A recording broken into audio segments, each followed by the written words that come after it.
سبحان الله وبحمده عدد خلقه ورضا نفسه وزنة عرشه ومداد كلماته.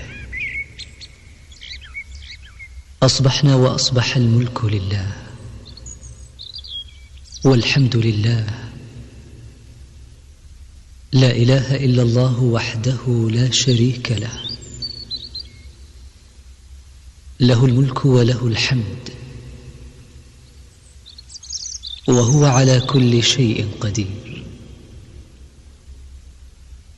رب نسألك خير ما في هذا اليوم وخير ما بعده، ونعوذ بك من شر ما في هذا اليوم وشر ما بعده. رب نعوذ بك من الكسل وسوء الكبر. رب نعوذ بك من عذاب في النار وعذاب في القبر. أصبحنا وأصبح الملك لله رب العالمين،